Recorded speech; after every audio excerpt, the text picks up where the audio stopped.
Hey, look, I have a question for you. Would you really fake a Holocaust memoir? Just asking the question for a friend of mine. Would you ever in your life consider faking a Holocaust survival memoir? Well, today I have the exact story for you of a couple authors who have gone absolutely insane and they have basically faked a Holocaust memoir. One of them is worse than the other. Okay, one of them is worse than the other. And you might ask, ooh, if they both faked a Holocaust survival memoir, how is anyone worse than the other?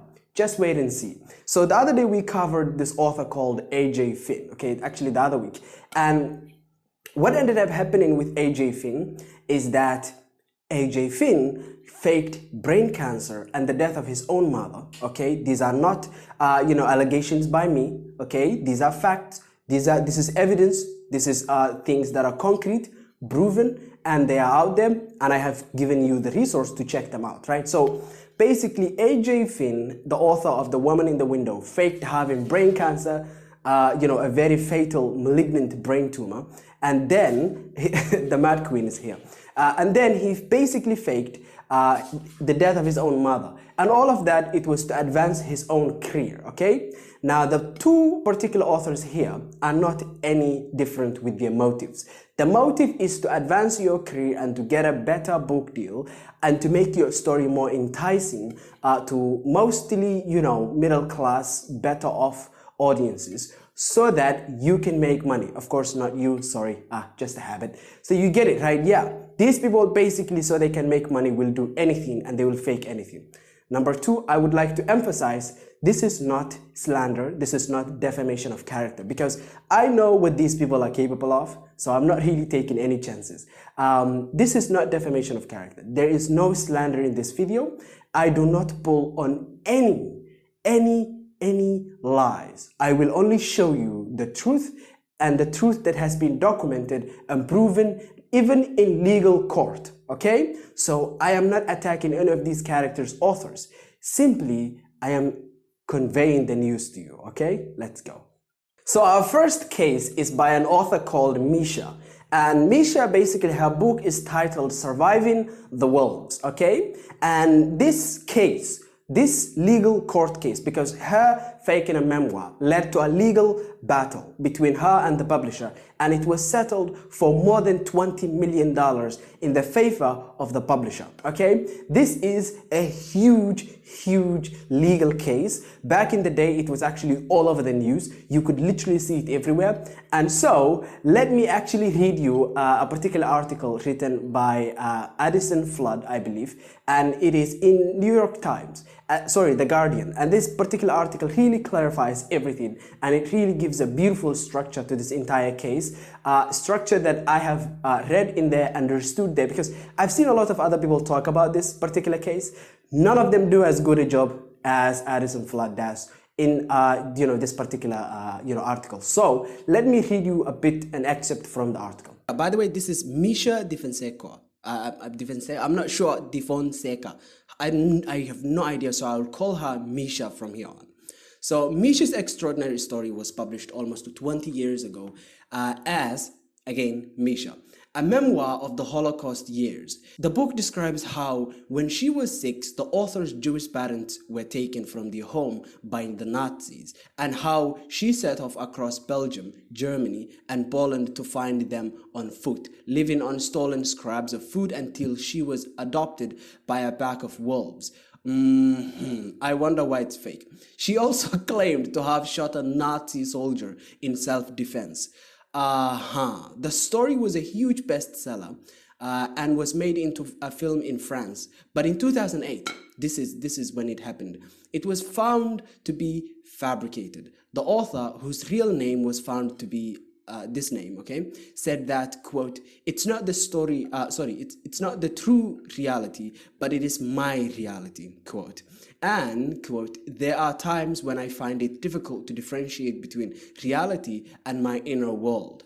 Yeah, but you sold the damn thing, because you see, she made so much money and she profited so much, and the book was given such a platform primarily because she basically she just fabricated this entire lie. And so it's difficult to believe her when, she's just playing it off as I cannot differentiate between my reality and my inner world. The article goes on, she is also not Jewish. It was discovered. Quote, yes, my name is, but I have wanted to forget it since I was 4 years old. Quote, she admitted in 2008, my parents were arrested and I was taken in by my grandfather, Ernest, and my uncle. I was called daughter of a traitor because my father was suspected of having talked under torture in the prison of St. Gilles. Ever since I can remember, I felt Jewish. I felt Jewish. I felt Jewish. Imagine if I said, man, I really feel Scottish. Okay, I feel like I'm Irish this afternoon. Anyhow, before the fabrications were exposed, the author and her ghostwriter Vera Lee had won $32.4 million from her United States publisher Mit Ivy and its founder Jane Danielle after bringing a copyright case against them. Danielle went on to appeal the ruling and to conduct her own research into the story, discovering documents revealing Mish's date and place of birth, and that rather than, quote, running with the wolf pack, quote, she actually enrolled in Brussels School in 1943. Now, a judge has ruled that despite the author's claims that she believed her story to be true during the publication process, she will have to pay back the money she was awarded, which amounts to $22.5 million. Quote, the present case is unique. The falsity of the story is undisputed, quote, wrote the judge. Under oath, Misha averted that notwithstanding her present understanding that her story was false, she believed throughout the book production process and trail underlying, Mit Ivy, that her story was true. Her parents were in fact taken away when she was 4 years old and murdered in Nazi concentration camps. As the court concludes, yes, her parents were murdered by Nazis. In fact, this can be seen in the reviewers. Lewis goes, it's important to remember that the author's parents really were taken away by Nazis when she was a small child and she never saw them again. They were members of the Belgian resistance, Catholic, not Jewish, and were probably killed in camps before the end of the war. Thus, her psychological problems are understandable, and she admits to having had therapy. For these reasons, I am not inclined to label the book as a hoax, as that implies a conscious effort to, make money out of lying. The truth is probably more complex than that. That said, the book really is a hateful piece of shit. It claims Jewish identity as a badge of suffering without demonstrating any religious or cultural understanding. It splits the world into good guys and bad guys, the latter including barely differentiated Nazis, grown-ups, Catholics, etc., etc. The former being only beautiful women and animals. Humans are there simply to be stolen from and argued with, regardless of the intentions toward her. It presents ludicrously far-fetched scenes such as a 7-year-old child overcoming and killing an adult soldier, knowing that the public's idea of the Holocaust as an extreme event full of unimaginable horrors will lead them to bypass normal skepticism and discrimination. I am inclined to blame the others associated with the book, the publisher, Jane Danielle, and the co-ghost writer, Vera Lee, for this, rather than the author, who is clearly unwell. While the author's endless self-pity and the misanthropy is unpleasant, it needn't have found expression in a Holocaust memoir bound to give offense to real victims. There is another book, it doesn't end there, okay? And this one is actually much more tame because there's less money involved. And the case is actually Angel at the Fence. This is the title of the book by Herman Rosenbaum. Basically, these are two couples. This was, by the way, December 28th, 2008, long time ago. A man whose memoir was about his experience during the Holocaust was to have been published in February has admitted that his story was embellished. And on Saturday evening, his publisher canceled the release of the book. Like, This was insane because the publisher literally cancelled the release of the book. And once again, a New York publisher and Oprah Winfrey were among those who, among those fooled by a too good to be true story. Like even Oprah was literally considering this. Everyone was all over this one. All over this one. Like it was everywhere. In the latest instance, no one at Berkeley questioned the central truth of Mr. Rosenbaum's story until last week, said Andrea Hurst, his agent. Neither Leslie, president and publisher of Berkeley, nor Natalie, Mr. Rosenbaum's editor at Berkeley, returned calls or email messages seeking comments. Craig, director of publicity for Berkeley, declined to elaborate beyond the company's brief statement announcing the cancellation of the book. In an email message, a spokesman of Mr. Winfrey also declined to comment. Basically, they're all just dodging and running away, man.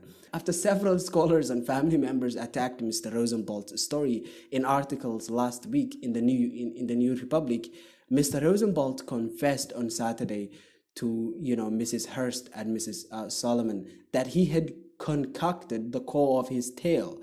Mrs. Hurst said that in an emotional telephone call with herself and Mr. Solomon, Mr. Rosenbaum said his wife had never tossed him apples over the fence. In a statement released through his agent, Mr. Rosenbaum wrote that he had once been shot during a robbery, and that while he was recovering in the hospital, quote, "My mother came to me in a dream." And said that I must tell my story so that my grandchildren would know of our survival from the Holocaust, quote. Your mother said in a dream. So to clarify here, there is really nothing wrong with writing fiction with, the Holocaust, right? Many people throughout history have done this. But you see, many people have actually not labeled this story as memoirs and facts and truths. They didn't lie that this was fiction, okay? This was alternate history, okay? There is so many fictional characters that are set in the Holocaust. One of my favorite is Magneto from the MCU. It is important that you make sure to clarify that what you are doing is fiction and not reality, okay? There are actually reviewers who have expressed this particular sentiment who actually read the book. So in 2019, August 23, Dorothy rated this book 3 stars, right? She writes, "This book and the surrounding conversations made me wonder if the political context made the book less appreciated than it was, or not published at all. If the part about the angel had been left out or made more clear as a motif rather than a factual part of his life, or if the label memoir had been removed, this book may have been received much better." And so ultimately, she expresses that, the label memoir is a huge damage to this particular story. And I do agree that it absolutely is a huge damage, because why would you lie about freaking Holocaust, man? Please lie about other stuff. Please lie about other stuff. Okay, actually don't lie, but if you're going to lie, don't lie about the freaking Holocaust, okay? Hey, remember, the lesson of this particular video, the moral is to not lie about, don't lie about Holocaust memoirs. Don't fake Holocaust memoirs. You'll be caught and you'll be cancelled. And when you get cancelled, you'll be fined for millions of dollars, okay? Because it's really not something, and also your whole name is forever completely gone. Like your name is forever completely tarnished. It's forever completely messed. You'll never get your name back, okay? And even your face as well, you'll never get it back. And your identity, your fingerprints, you'll never get it back. It will forever be the cancelled fingerprints of some fella who, basically faked a memoir. A Holocaust memoir, to be very specific. Because there's a good number of people who faked memoirs and they got over it.